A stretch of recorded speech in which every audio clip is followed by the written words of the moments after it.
Good morning. How are you today, Nick? You okay? Well, thanks you. Very good. Which is very, very nice. So it's been a busy few weeks, isn't it? I think there's a part in August where it gets a bit quiet. Everybody's on annual leave. Things really do quieten down, but I don't think it's been that way this August. I think it's just been pretty relentless and flat out the whole time. How have you found it? Yeah, pretty much the same non-stop. Good stuff. As always, let's just give it 30 seconds, maybe a minute or two, just to let people come in, get themselves sorted. Really excited for today's webinar with Nick and Pilot, which is a brand new tech system to really enter the financial planning market. So I'm really excited to hear about the backstory, why it was built, and the purpose that it's going to serve moving forward. As always, our webinars will run for the full hour. So please do hang around, participate as much as you can. Make the most of the time that you got with us. If you want to ask any questions, there are a couple of options that you do have. So the Q&A function keeps things anonymous, or the chat function that you can see, I believe, down in the bottom. People are saying good morning already, so good morning to everybody.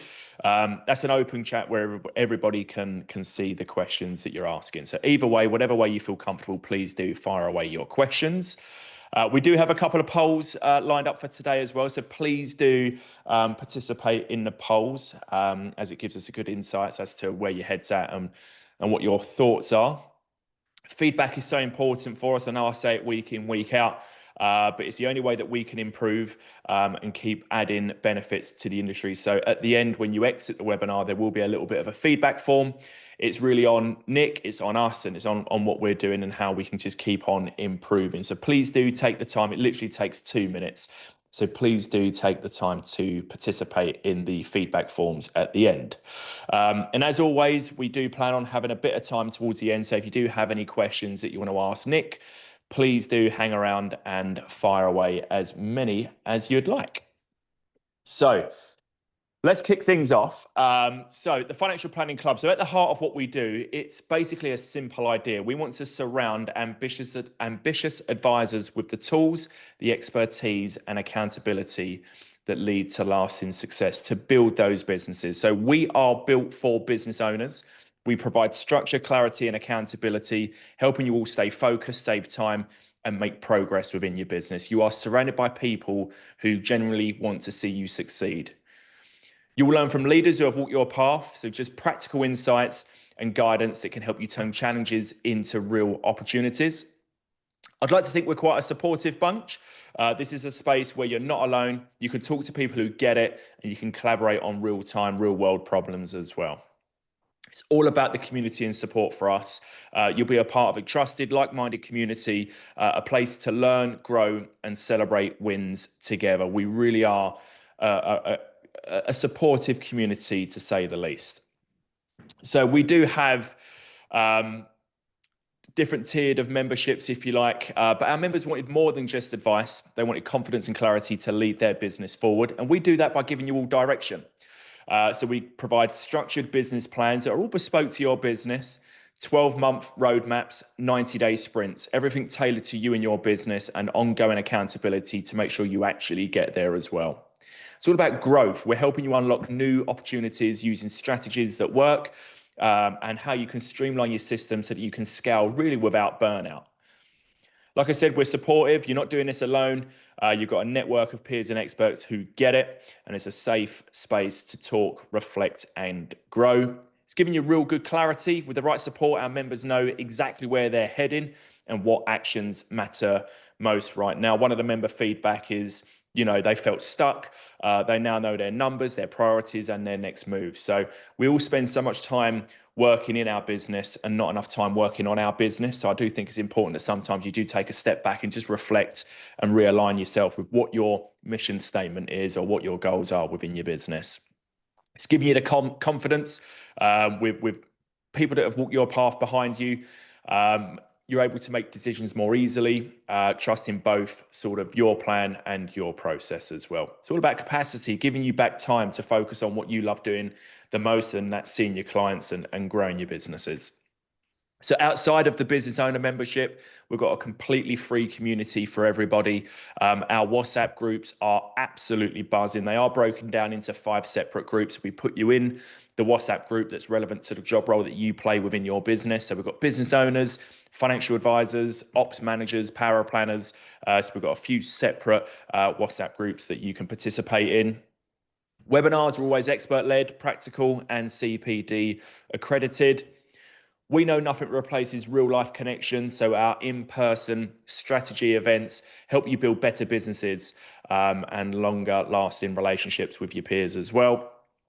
On the road, listen to our podcast. You can dip into insights from business owners that have built businesses from the ground up to really hear about their highs and their lows. So whenever you're on the road, tune into one of our podcasts. We do host CEO roundtables every quarter.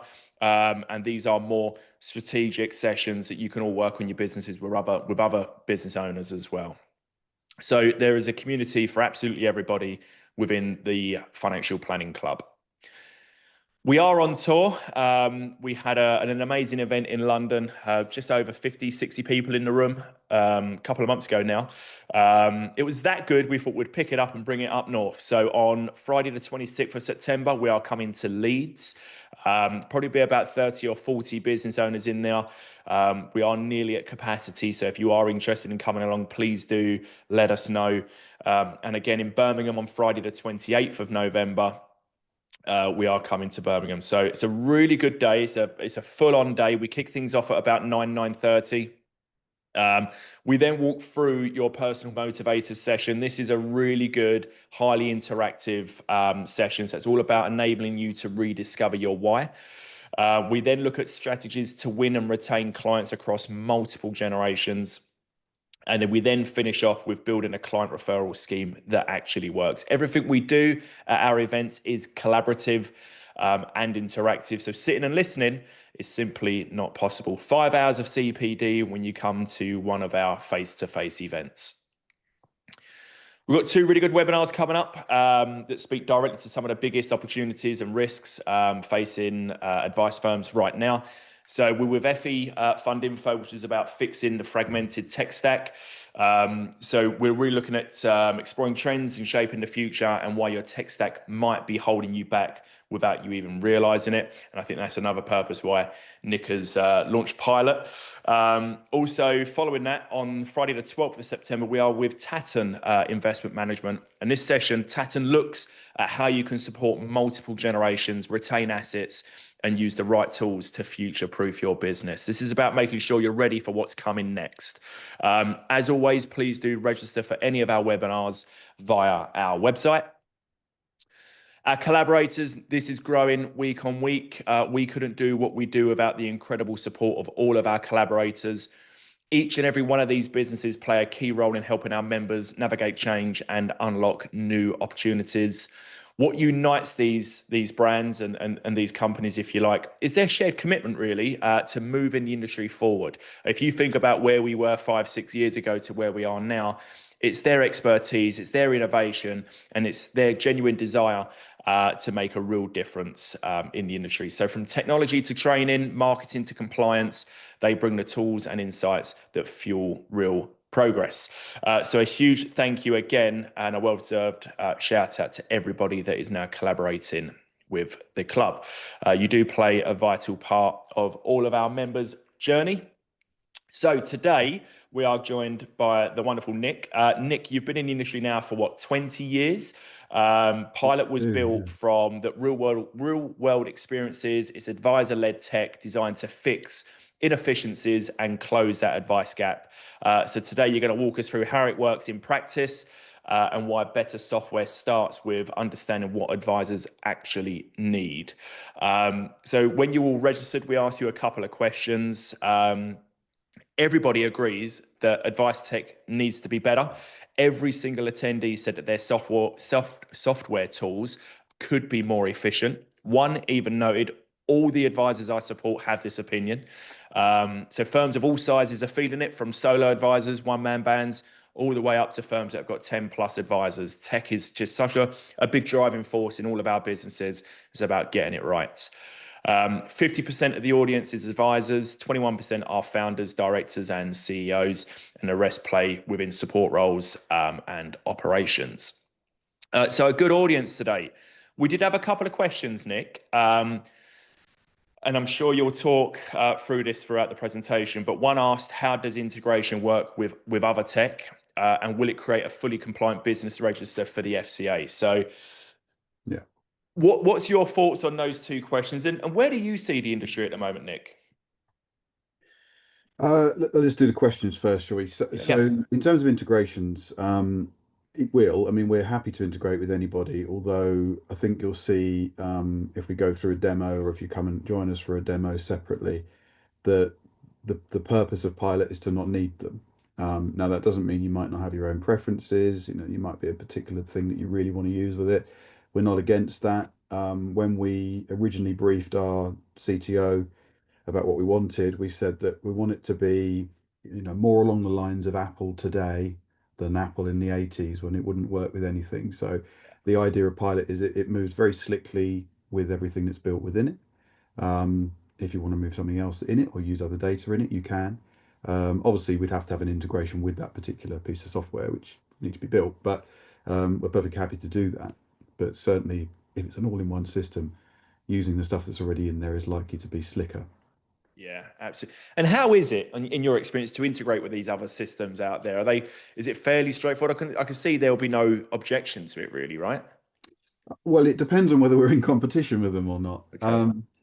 We've had conversations with, excuse me, I think pretty much every risk profiler out there already.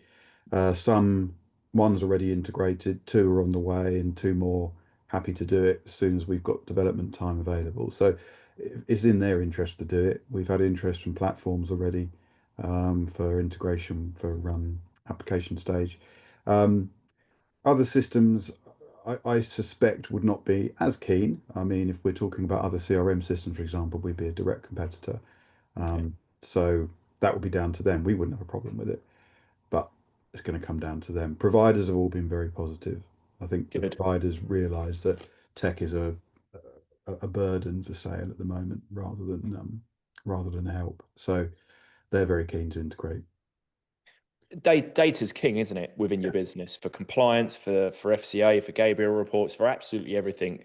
Data is at the forefront of everybody's business, isn't it? And is that the backbone to your business? Why Pilot sort of come to life, would you say?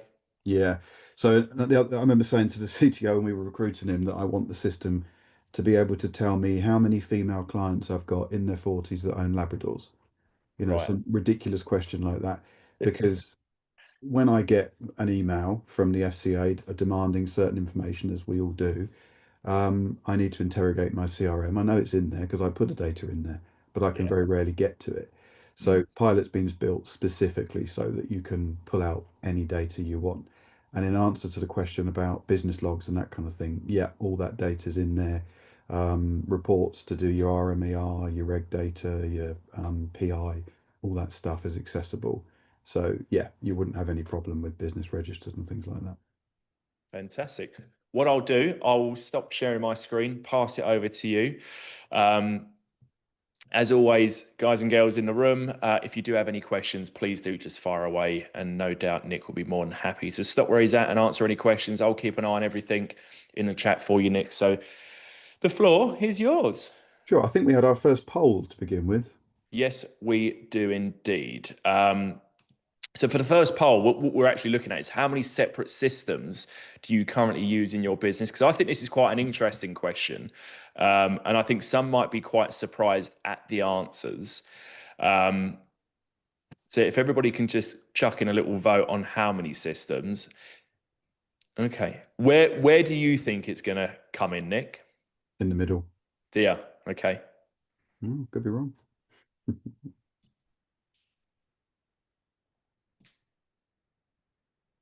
Interesting. And we'll share the results with you as we go along anyway. Do you think over time, if you rewound the clock 5 years ago, 10 years ago, it would be at the latter end 7+. But do you think as tech is innovating, the industry is moving and shaping, people are really looking at their operational aspect to their business and thinking we've got to streamline this. There's too many things. Yeah, no, definitely. We've seen that, and we've seen it during the research phase and during this recent demo phase we've been going through. People are definitely using limiting the number of systems where they can. Yeah. Mm, The problem is that there is a limitation to how much you can do that, and yeah. it's very difficult to get what you want within one system at the moment. Yeah, it is. I remember on countless times speaking to advisors, and it would be I've put the information in, I have to copy it, put it over there, copy it, I have to put it over here, and nothing integrated at one point, nothing spoke to each other. And it was tedious administrative work, wasn't it, at one point? Which I think we've come a million miles away from now. Things are getting a lot better. But definitely sort of 10 years ago, I can imagine it was a Mm. lot harder than it is today. Yeah, definitely. So Yeah. as you can see by the results, which is quite nice to see, 57% say 1 to 3 systems, 29% 4 to 6, and 14% 7 plus. I mean, that's huge, right? 7 plus systems. It drove me mad having 2 or 3, to be honest with you. I just wanted everything in one place to make my life easy, but appreciate it can't always be that way, Mm. or can it? So yeah, interesting. Thank you all for participating. Brilliant. Right, shall I share my Yes, please. Yes. okay. Right, hopefully that's come through okay now. Yeah, that's fine. Okay, so the idea of today was originally, well, initially to talk about the inefficiencies that we all face. Um, as we've already said, I've been a financial advisor for 22 years, about 15 of those business owner. The other founder of Pilot, or one of the other founders of Pilot, IFA for a similar period of time. So we've done the job day in, day out for a very long time. I think we're pretty well up on what the challenges are on a day-to-day basis and on longer-term basis. Our other founder has 20 years in data management, GDPR, all that kind of stuff, because what you realize very early on in a project like this is that it isn't really a financial advice piece of kit. It is a data piece of software. Yeah. Data's data, and the dangers of handling data badly are obviously pretty obvious and pretty huge. And I suspect that we all probably know in our industry that we're not really handling data in the right way. It may be compliant, it may be GDPR compliant, hopefully it is, but it's not as efficient as it could be. And it's very, very hard to stay on top of it and keep it updated and that kind of thing.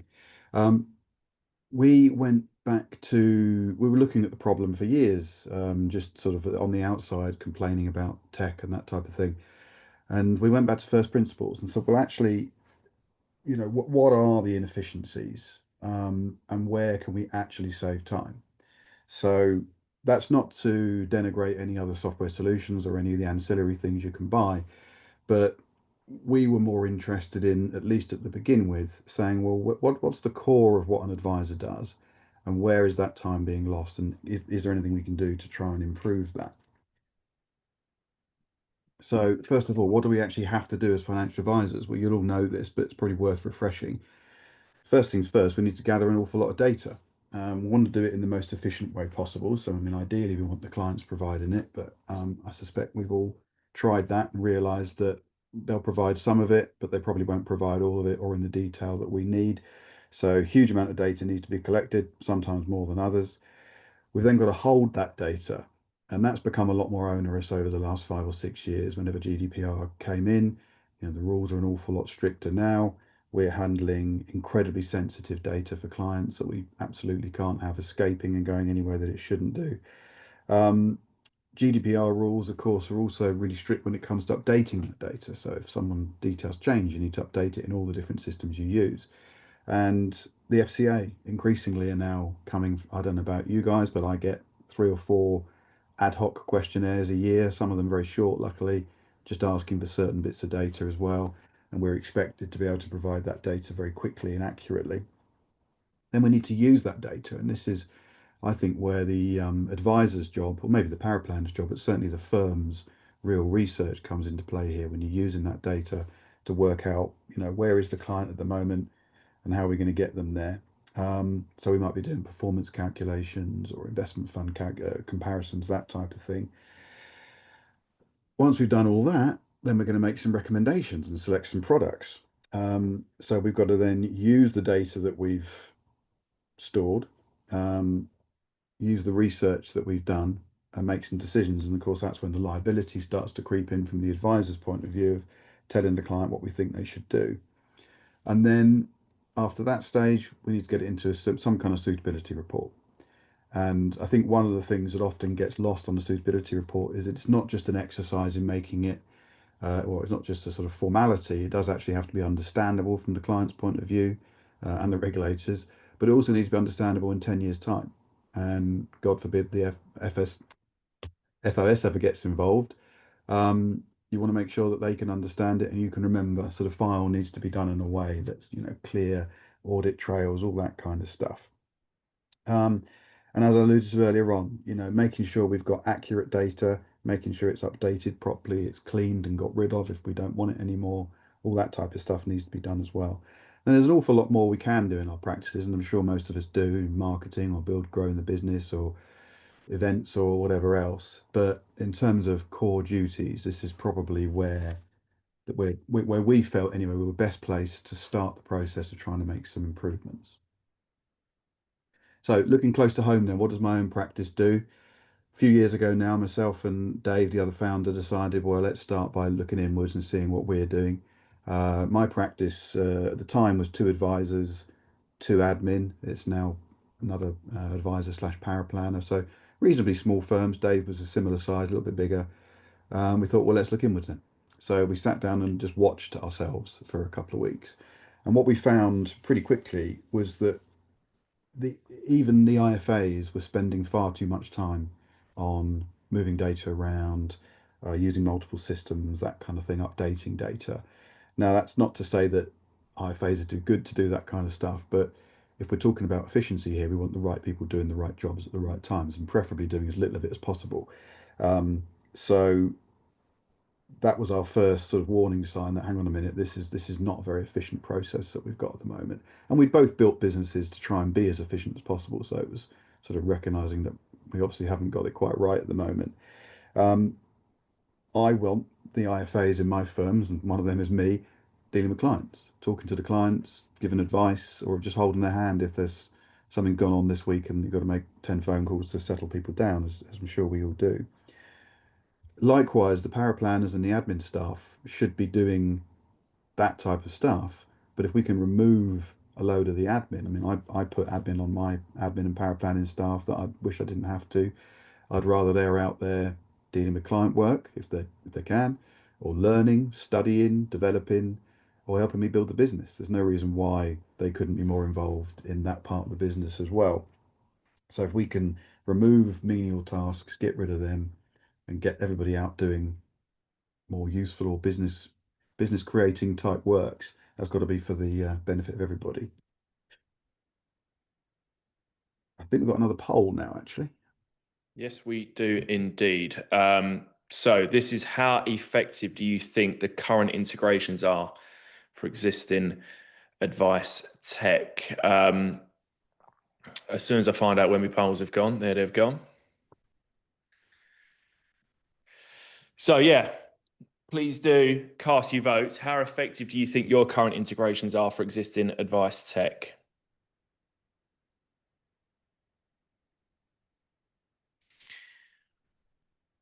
I didn't think anybody would go great. Probably wouldn't be here if they did, would they? Yeah. Yeah, that's exactly where I thought it would be as well. Yeah.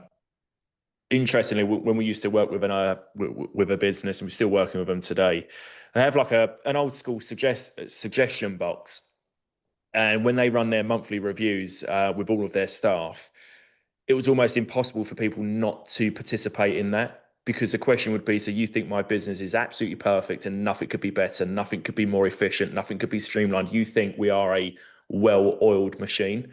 Mm. And some of the little snippets and things that come off the back of that was so insightful from your administrators, your power planners, your ops, your advisors.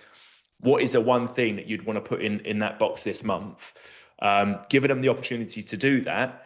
I know it sounds silly, and this is a very old school technique, if you like, but it almost raised questions that they're working on it day to day, right? These guys, like you said, it weren't until you sat back and said, right, let's look from the inside out. What are we doing? I think giving people the opportunity within your businesses to do that from day one is so important, because then they'll iron out any of these flaws and inefficiencies within your business, right? Yeah, very true. We had a new IFA join fairly recently, and um, youngish chaps come in with some great ideas, and the temptation and some ideas that were not so great because Yeah. they were not born out of experience. And the Mm, temptation is always to say, no, no, no, no, you're wrong. Just do what I've been doing for the last 15 years. But new blood brings in new ideas, and taking a step back is the next best thing to that. I think that the poll doesn't particularly surprise me. I think this is really the heart of the problem we've got at the moment. mm, The main issue with integrations, at least from our point of view, and why we almost entirely stopped using them, obviously before pilot, was because of the unreliability. And you say about a well-oiled machine, all businesses need to be well-oiled, but as IFA business can go from having nothing to do on a Monday and Tuesday to suddenly Thursday, Friday being absolutely frantic because two bits of business need doing immediately. mm, And we certainly found that we couldn't have processes that we didn't know would always work. I won't name them, but there's one integration that we were using, obviously, until we adopted Pilot, which did always work. But on the very rare occasion it packed up, it was absolutely disastrous. But there yeah. were plenty of others that we tried that was so unreliable that although it would have been a nice move of data to have had, if it fails 25% of the time, it might as well fail 100% of the time. It's of Yeah. no use to you in running a process. Mm. So yeah, okay, that's good. Thanks for that, everybody. That makes sense. So making the best use of our time. Bit of a cliche, time is money, but in our business, it definitely is. Um, our position here is that if you're needing to move data manually to any degree between your fact find, your CRM, your cash flow, your risk, your research tools, which you're going to have more than one of, more than likely, and some kind of suitability report tool, is there actually a time saving there? And the jury is out on that. It's going to depend on the combination of software that you're using, but it's certainly unlikely to be as efficient as it possibly could be. Um, we certainly found that the more gadgets you integrate with, the more chance there is for failure, and therefore the more delays you often have or missing data. And even if they do integrate, they normally don't integrate backwards. So if you update one, it doesn't update the other. So if someone's income changes on the cash flow, for example, that doesn't update your fact find. So you introduce more issues there. Um, we don't we didn't want our non-advice staff, I suppose you might call them, just being data movers. The idea is for tech to stop people doing that. I'd rather they were down the gym or having a day off than just shifting data around. It doesn't seem to make sense to me to do that. What we've got now is all of our staff are basically supporting the business, actual producing business. So, one of the guys just redone our website, for example. One of the guys is in charge of all the unbiased and vouch for type stuff, whereas previously they would have just been doing a lot of other more. I mean, menial is not a very nice word, but some of it is quite menial, just moving data from one place to another. We want to avoid that wherever we possibly can. Um, humans don't scale all that well. That's what tech's for. So the more we can use tech for that, the more we can get humans doing stuff they find more interesting and probably more useful to the business. Nick, in your business, when you was looking from the inside out, what was the one biggest thing that was immediate red flag to you? This has got to be A1 priority to stop this from happening moving forward. Free key in data. Really? Yeah, yeah. Because I won't mention the tech stack we had because that would be inappropriate. But it was big names that you'd all know, and because we'd come to the conclusion that the integrations or most of them were not reliable, a lot of it just had to be rekeyed. Okay. Um, and we couldn't find any reliable way around that to operate at pace. Um, and yeah, I mean, I was doing it. My power planner was doing it. We had two, I think, four different research tools. So it's entirely possible for a client. I'd be doing investment research, pension research, maybe a life assurance policy, and perhaps I need to do a combination of a calculation on cost projection or something. Could easily use four or five systems Yeah. in one case, and all of them need an amount of rekeying. So yeah, that was a huge drain on time for us. Yeah, absolutely. And there's room for issues there as well, isn't it? If you're constantly copying data from one place to another, there's a chance that things could be missed as well, right? That's it. And that's Yeah. another GDPR issue. I mean, I don't want to become the GDPR bore, but having worked with one for the last 3 years, I've absorbed a lot of it. It is a danger, and I think we all assume that it's not going to affect us because we're relatively small businesses. You know, see Amazon get hit by a GDPR fine, but it is there. It is a risk, and the PI company will not be impressed if you've not addressed it properly. So, um, yeah, keeping data current. Well, not just that. I mean, I had a phone call the other day telling me that we'd sent an email to the wrong address, which we shouldn't have done. It's because, we're in the process of moving all of our stuff onto Pilot. But this was an old system which was linked to another system, another system, another system. It was updated on one or two of them, but not on all four of them. And that kind of silly little error, no big deal in the end, but those problems could become quite serious. Yeah. Makes it look a little bit unprofessional as well, doesn't it? It does, yeah, yeah, yeah, yeah. And but things like data, an email address is no big deal, but Mm, what if there's been a death in the family or, a vulnerability, for example, that could be a massive problem if that's not recorded properly. mm. So yeah. Why can these other firms not get it right then, would you say? Um, Good question. One I've been asked many times. From what I've seen, and I've reviewed, I think majority of other systems out there now, none of them are actually built and run by active financial advisors. There's one that has a financial advisor involved, but doesn't appear to be, should we say, as experienced on a day-to-day basis. All the other systems are built by tech companies, which have Yeah. no doubt spoken to financial advisors and that kind of thing. But when we've been demoing it, people have repeatedly said to me, it's very clear this was built by a financial advisor Mm, because we just know, obviously, because we do it every day, what yeah. the issues are. Hopefully, your viewers won't disagree when they see it, but we've had that feedback many, many times so far that it's obviously slightly different in those subtle ways that make a difference to the people that use it all the time. That's nice though, right? Because your message is getting across. Seems to be, yeah, Yeah, good. hopefully. Time will Um, tell. Well, exactly. Yeah, I think we've covered this slide already now and everything I've just been saying, so we can skip over that one. The dreaded LOAs. So looking at the inefficiencies one by one, we've already covered moving data. LOAs are one of the most dreaded processes I think financial advisors follow. I loathe it. Um, we all know how bad that can be. It can take weeks, it can take months sometimes. I had one come back just the other day that was wrong. I rang up to challenge it and they said, oh, it's going to take us 10 days to answer that question. And I've already waited 2 weeks. It's just absurd, in this day and age that we're still chucking paper around and stuff like that. Um, then, of course, when the information does come in, you need to get it into the system, Mm, which invariably is going to mean someone reading it and keying it. That person needs to be trained because this is not the most straightforward stuff. Has been, sure we've all been through that. I've had people I've taken on as admin. On the surface, it sounds like a straightforward job, but it's not because you need to learn all the jargon and the thing that bond means four different things in our industry and all that type of stuff. Just an awful lot of training required. So LOA's massive problem. Obviously, providers are not particularly incentivized to move fast on it because they know if you're sending in an LOA, there's a reasonable chance you're going to move that product or that money away, which they don't particularly want, which means that that part of the process has been overlooked for a very long time and leading to an awful lot of wasted time and that kind of thing. We'll come back to that in a second because there's some quite exciting developments on that. And your reviews, big hot potato for the FCA, sorry. Um, Obviously, many years now since they made them compulsory, but I know certain advice firms still struggle. Certainly, if you've got lots of relatively small clients, it's a big burden to do that kind of thing.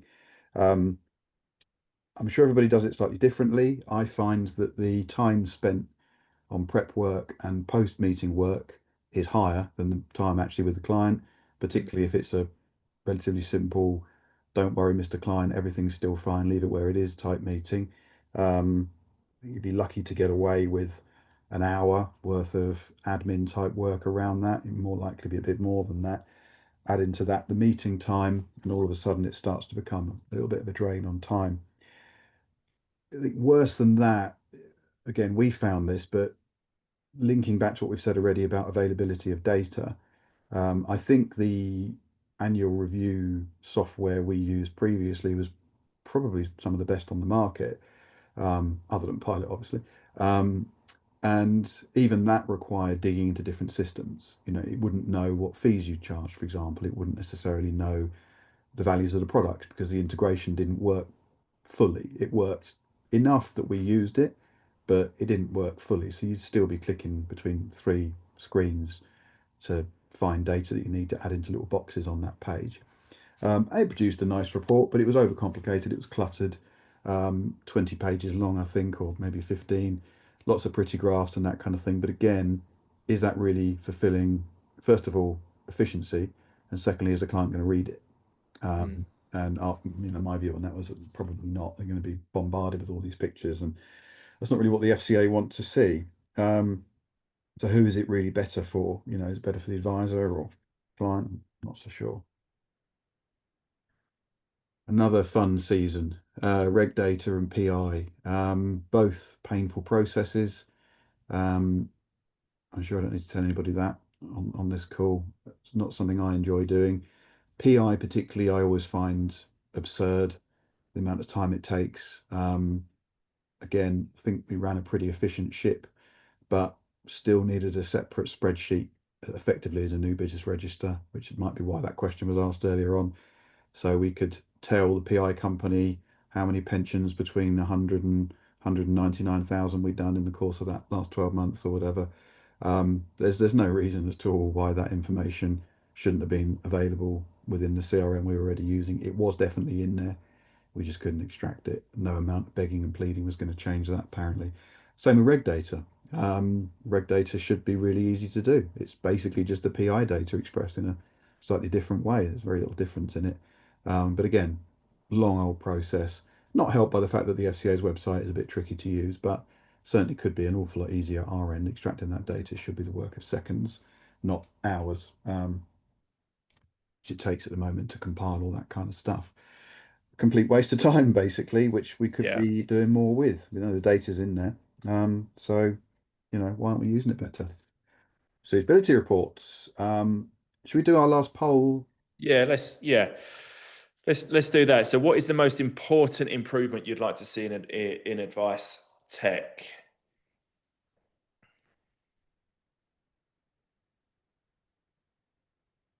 Lots of options on this one.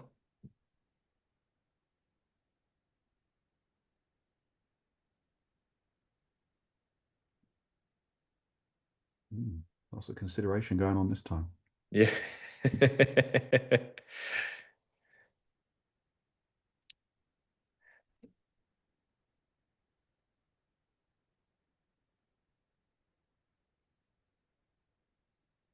Can we have all of the above?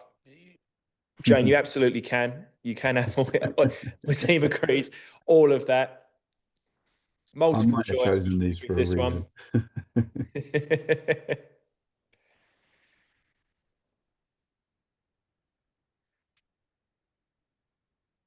Yeah, okay. Yeah.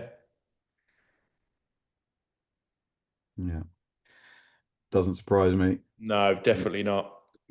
No. Okay. Well, that's good then, because I can help you with that. Um, so, so touching on suitability reports, yeah, I don't need to tell everybody on the call this, you know what they are, obviously, but bringing everything together in one place. Some advisors use software for it, some use templates. At the end of the day, this is just the culmination of all the stuff you've done up to this point, all the research you've done, all the data gathering you've done, every box you've clicked to select a pension or a fund or whatever. This just puts it all together, as you know. So the question is, well, why are you having to do it all over again? You've clicked all those boxes already. Also, suitability reports, we always think of the report, but with that is your key features document, your fund fact sheets, all that kind of stuff. Having to go off and find those things separately or get them from other research tools that you've used already. seems like a bit of a waste of time for me. And as I said here, I tried to find the information for a with profits fund. Every time I deal with one, I have to go Googling to try and find that again because it's never stored anywhere centrally, or not the one I need seems to be anyway. So yeah, another inefficiency that we're trying to deal with. So what are we doing about it? Oops.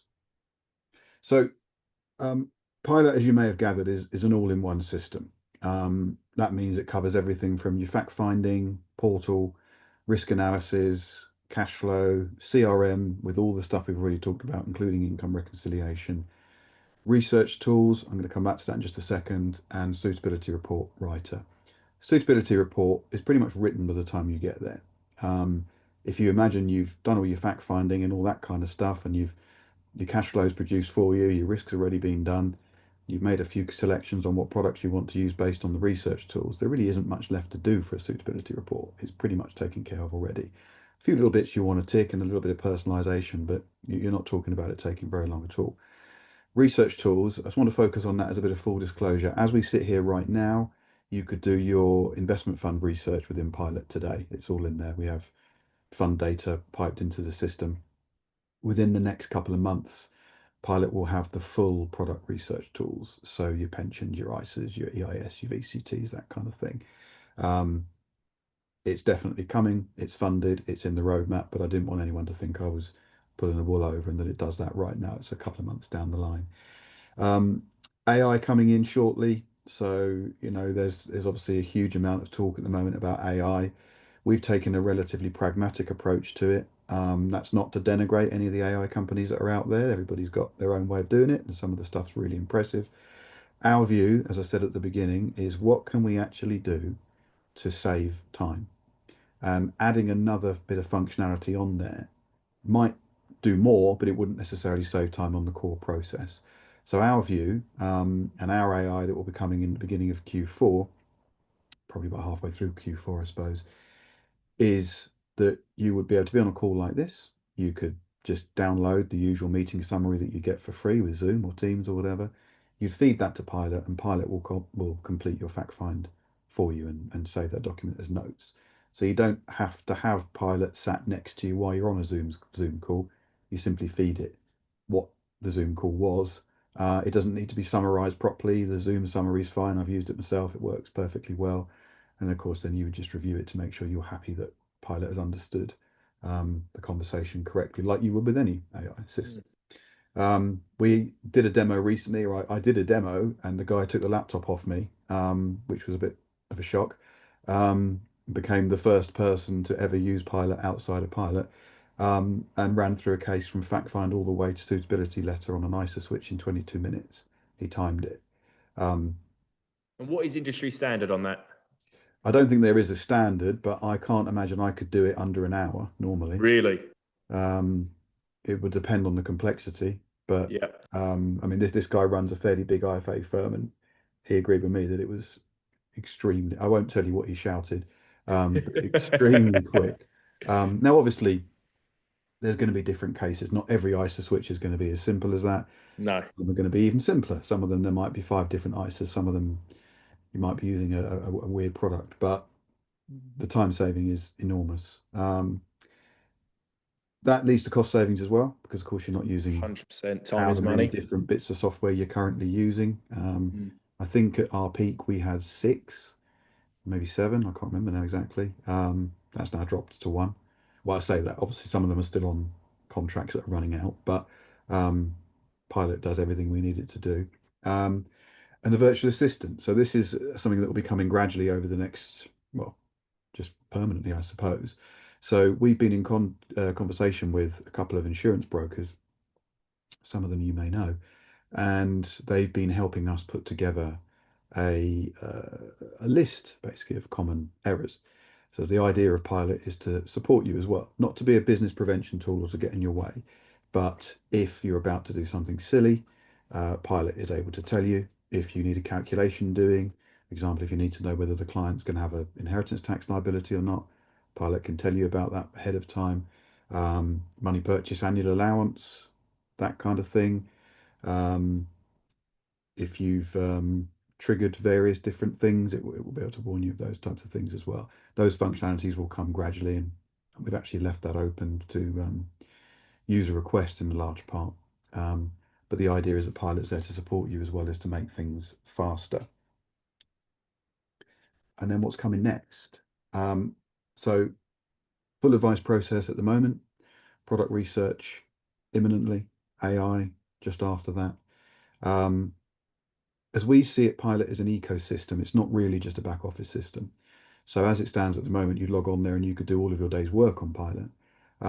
But when you're looking at practice management, that kind of thing, keeping track of your CPD or doing your CPD, um, things like practice management tools, complaints log, all that type of stuff. So basically the other stuff that would go on your reg data reporting or your PI, all of that stuff naturally lends itself to exist within Pilot. Providers are interested in maybe not advertising, perhaps isn't the right word, but having a presence on there. So you've got a library of all of the documents you might need, contact numbers, that kind of thing. The idea of the ecosystem is that it's the only place you should need. Now, I Mm. don't want that to sound as though we're going to have a walled garden where you can't use other things. We're going to make your life difficult. Absolutely not. This is all about choice. But I think you'll probably find that the system runs so smoothly and cleanly as it is that there is a far reduced need to go outside the system um, and use other things. But if you do want to, just drag and drop it in. There's no reason why not to. I love the feeder. So from the transcripts, from your meeting notes, I assume you're feeding that into your Pilot, and it will just go off and fill in the relevant. So Yeah. are you working off of a fact find framework for obviously for the feeder to identify the questions that you're asking, just to really feed it back into Pilot? Yeah. Yeah. So I should say I'm not the techie of the group. The Mm. techies could probably answer that question better. But in simple layman's terms, whether it's a transcript from Zoom or whether it's a statement from Standard Life, which is something else that will be available under this AI module, you feed it to Pilot. Pilot queries it, gets the AI to query it, says, what's the client's date of birth? What's their address? Have they got a pension? That kind of thing. It just asks the document a series of questions, and then the answer to those questions, if it's there, is put within the fact find. Or if it's in the case of a Standard Life pension document, then adding a product to Pilot would become either easier or redundant. You wouldn't need to. It's so easily done these days, isn't it? I mean, we use a lot of AI within our business, even when we fact find any sort of new members or whatever that may be. And if you're asking the right questions, and you know, AI is only as good as the prompt that you're putting in, right? If you're not Mm. putting in the right kind of prompts, you're not going to get the right kind of output. Correct. Um, it's just so advanced now, isn't it? It's growing arms and legs all the time. Will other AI be able to integrate with Pilot? Some of the other household names, will it need to? Uh, I think you're going to have to judge that on its individual merits. Each person that uses Pilot or demos Pilot will need to decide whether they need it. Okay. I'm not going to give my personal view on it because I don't think that's particularly helpful. Yeah. Pilot's view is that if you want it, have it. We're not going Okay. to stop you. We're not going to be difficult about it. Obviously, there would always be certain IP issues that Pilot would protect, so we're not going to like open up the code for someone else to have a look at it. But in terms of having open APIs that people can join, completely fine with that. Mm, We're still IFAs at the end of the day. Pilot is a separate business, but genuinely want it to help, not hinder. So we're not yeah. looking to put up walls. Ultimately, the whole point in having an ecosystem is that you haven't got to go elsewhere. Everything is within that ecosystem, isn't it? Yeah, but Yeah. I'm not naive enough to think that, people won't just have a preference. Yeah. There are certain household names in the cash flow world, for example, which people just really love. And okay, I think ours is pretty good actually. I think ours does everything you'd need it to, obviously. But if you want to use that one, that's fine. Yeah. No problem at all. If that company's prepared to have an integration with us, we'll have an Mm, integration with them. yeah. Yeah. Absolutely. Some people are hard to adjust to change, aren't they? Yeah. Yeah, and I think that's an attitude that we've taken is that this could be a gradual thing. Yeah. Funny enough, I had this with the chap that works for me. There's a couple of systems he really loves, and he's been sort of saying, oh yeah, but I like the way it does that, and the end result is the same, but obviously the way you get there is slightly different. Mm, So the question is, well, do you want to keep doing a bit of rekeying and use the system that you've currently got? In which case, great, that's fine, and yeah. we can have integration with them to make that even easier. Then we will do, but you'll probably find it quicker just to use the one that's inbuilt. What was his preference? Was it the visual element of the output? It was muscle memory. That's all it really came down to. Okay. If you think about the systems that, talking to the IFAs in the audience now that you use every day, even if they are, shall we say, renowned for not being very good or very intuitive, once you've used it for a while, it becomes like second nature. Yeah. Um, and that was the case there. It's, well, I know what button to click to do this, so it's just embedded in my mind that that's how we do it. So Yeah. these things always take a little bit of an adjustment, and a CRM move is a big thing. Moving potentially all of your software, is, I totally get it. It's a big move, Yeah. and people need to take their time and make sure they're happy with how it works. 100%. You got to see the benefits in it, and even if the benefit is time, that's such a huge benefit on its own.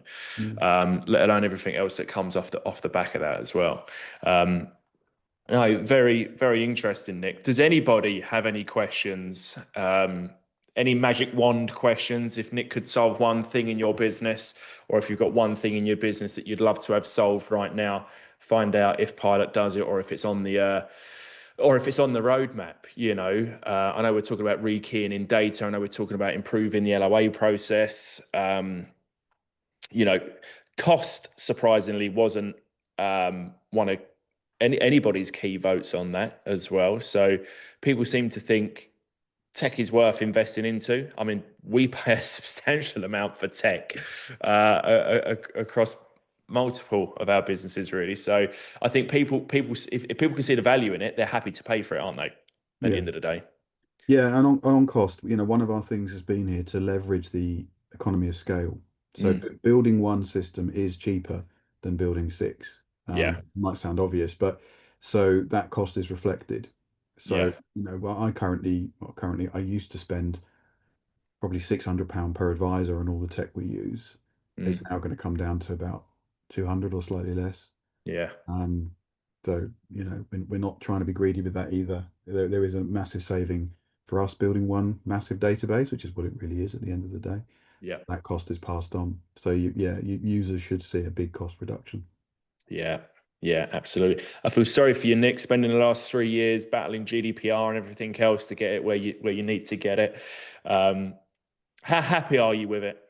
Yeah, very, very. I was talking last night to the co-founder because he was proudly showing off something that he's just developed for it. And I think he expected more of a wow. And I said to him, to be honest, it's that because I've seen it develop. We started building. In fact, you might be interested to hear that we won the Innovate UK Grant Award in 2023. I can't say the amount we won, but we won quite a lot of money, and that started in April last year. So we've been building this for 18 months or just over. I've seen it develop iteratively. So Yeah. from a fairly smart, slick looking system to know all the stuff it does now, Mm, it almost, you lose that wow, because yeah. I've seen it so gradually. Mm, But yeah, I mean, I'm absolutely comfortable that you can run your practice on it very, very yeah. quickly. Um, and I mean, we haven't got time for a demo now, but you'll see in a demo that it's considerably easier. Yeah. Yeah. And I think it comes with more users, because everybody runs their business differently, right? Not two, no two businesses are the same as such. I think the more and more people are using the tech and using the system and software, that it will probably grow arms and legs and evolve further and further month on month.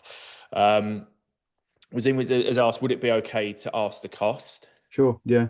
So we're calling it the core level, which is what you'd probably give to an administrator. So that's mainly sort of CRM access, 125 a month, and the advice layer. So that could be a power planner, it could be an advisor, 200 a month. Okay, good. And And how obviously, competitive is that in the marketplace? If you're looking at, let's just say, I think going back to one of the polls, I've lost my mouse. How have I lost my mouse? Here we go. So one of the polls was separate systems. So 4 to 6 systems. Where would that sit in comparison, would you say, Nick? Obviously, it would depend on the systems you're using, right? It would. I mean, we did an awful lot of modeling on this, and if most of these systems, you're supposed to have one user, one license. So that's where we started the modeling. And under that way, you'd be paying £700 or £800 per advisor, and Okay. probably £200 to £300 per admin member of staff. Now we know that people share licenses. It's just a reality. Even the No, provider. we don't, Nick. We Yeah, I know. But don't. and when I was on the other side of the fence, I would have said, "No, we don't." But we want to be realistic, and there's no point pricing something in a way that people are going to go, "Well, that's 3 times what I'm currently paying." Yeah. So what we've tried to do is say, okay, well, if you were using the absolute bare minimum and sharing licenses to the most that's realistic, what would it cost you? I'm not going to mention names of competitors, but we all know the big CRM that's out there, and £200 a month isn't far off what they charge for the CRM alone.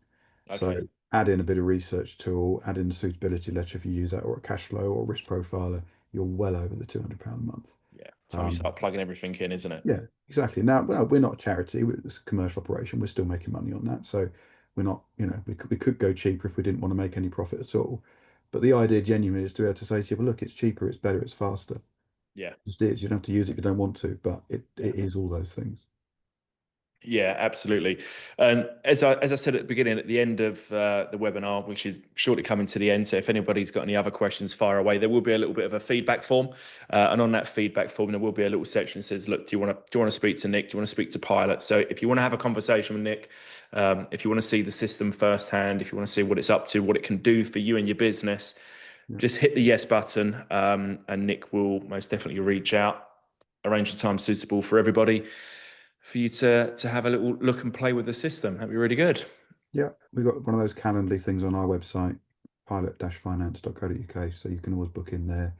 And by the end of this week or the beginning of next week, there'll be little videos popping out on our YouTube page with Nice. different parts of the process, so you can see how it all works. And What's the first part you're going to showcase? I'm not sure what the You first one don't is. know. The one that Dave is most proud of is the income reconciliation, Is it? because he's turned it from something, again, in a system I won't name, incredibly complicated and frustrating, to Mm, really, really simple.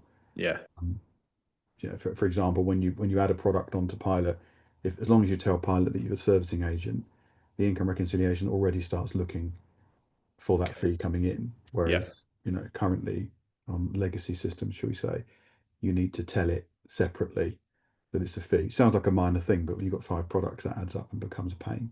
Yeah. So little Yeah. things like that, he's done a good job of just streamlining it, making it nice and simple. Good. Good stuff. Well, we're pretty much on time, which is amazing. You were worried it was going to be too short. Yeah. I always know these hours absolutely fly around. Thank you everybody for coming along and spending the morning with us after a busy bank holiday. If you do have any questions, please do fire away. Thank you very much for everybody coming along. Thank you. Any questions, please feel free to reach out to Nick and Pilot or myself at the Financial Planning Club. Until next time, don't forget we've got a few, 3 hours of CPD lined up in September. So come along to some of our sessions as well. It'll be good to see you. I know a lot of you are returning webinar attendees. So until next time, everybody.